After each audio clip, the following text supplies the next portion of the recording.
क्या केजरीवाल की नई शराब नीति में घोटाला 40,000 करोड़ रुपए से ज्यादा का हो सकता है?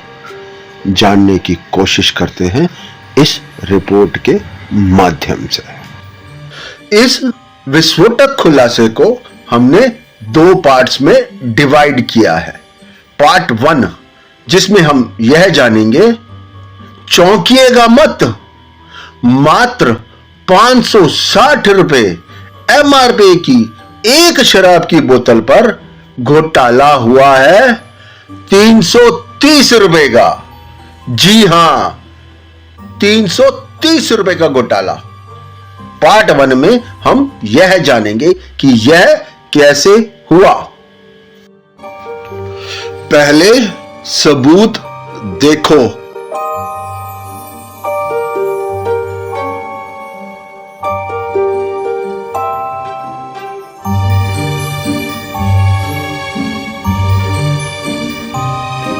पार्ट 1, आरके ब्रांड की 560 रुपए की एमआरपी 750 मिलीलीटर बोतल पर 330 रुपए का घोटाला कैसे?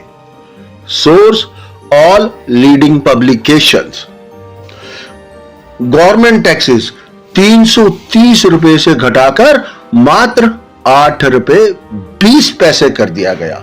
मिडलमैन मार्जिन 33 रुपए 35 पैसे से बढ़ाकर 363 रुपए 27 पैसे कर दिया गया।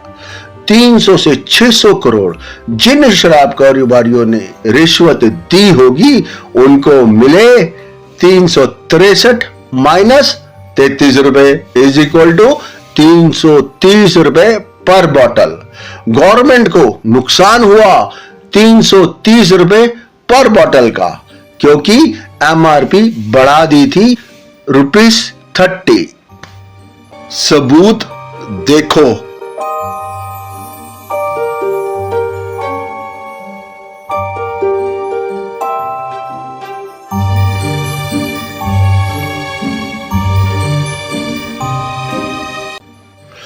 भ्रष्ट केजरीवाल का भ्रष्ट खेल देखिए। 330 रुपए का चूना लगाया गवर्नमेंट को और वही 330 रुपए per bottle of 750 millilitre only उन शराब कारोबारियों को दे दिए जिन्होंने 300 से 600 करोड़ रुपया रिश्वत दी होगी।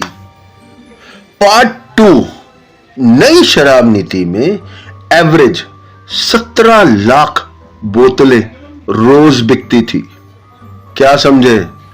17 लाख बोतलें रोज बिकती थी। और अब अगर एक शराब की बोतल, ध्यान से समझिएगा, एक शराब की बोतल 200 रुपए से लेकर 5,000 रुपए से भी ज्यादा है और मात्र 560 रुपए एमआरपी की एक शराब की बोतल पर 330 रुपए का घोटाला हुआ है, तो अब आप समझ जाइए कि यह घोटाला कितना ज्यादा बड़ा है। 40,000 50,000 करोड़ रुपए से भी ज्यादा। चलिए आइए जानते हैं इस रिपोर्ट के माध्यम से। जय जय श्री राम। सबूत देखो।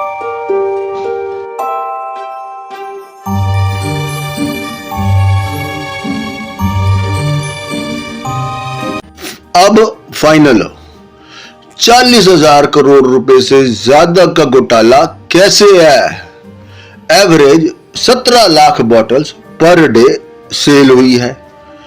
एमआरपी हर बॉटल की 200 रुपए से लेकर 5,000 रुपए तक है और जैसे कि केवल 560 रुपए की एमआरपी की एक बॉटल पर 330 रुपए का घोटाला है।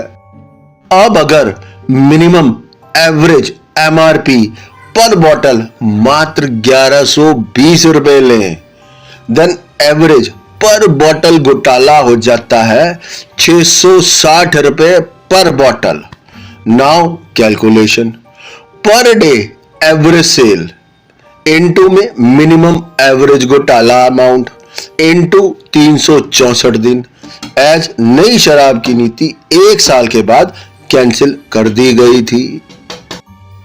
यानी average sales per day 17 lakh bottles into ₹660 into 364 दिन इज इक्वल टू 40,000 करोड़ से भी ज्यादा, वह भी सिर्फ मिनिमम एवरेज एमआरपी 1120 लेने पर।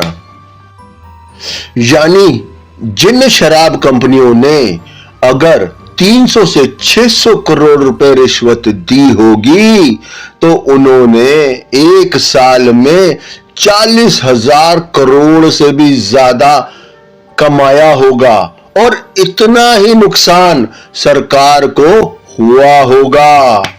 और 300 से 600 करोड़ रुपए की रिश्वत तो मात्र 10 दिन में ही कमा लिए होंगे।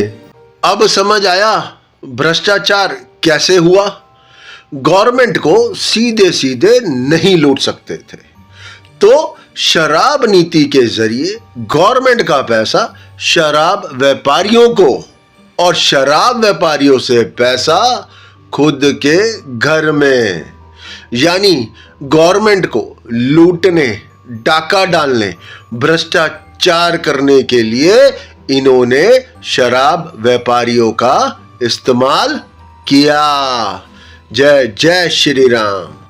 आइए अब इसको एक ग्राफिक्स की मदद से समझते हैं। गवर्नमेंट को सीधे सीधे नहीं लूट सकते थे, तो शराब नीति के जरिए गवर्नमेंट का पैसा शराब व्यापारियों को और शराब व्यापारियों से पैसा खुद के घर में।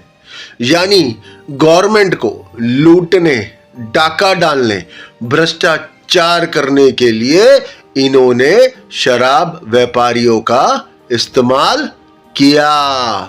जय जय श्री राम।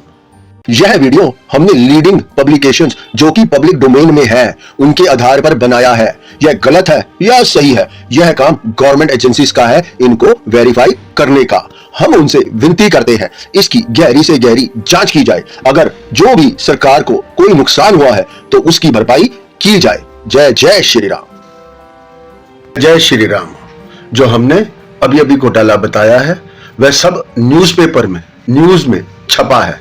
सबूत के लिए एक नजर डालते हैं, नहीं तो कहने वाले कहेंगे हम कुछ भी बोलते हैं। जय जय श्री राम।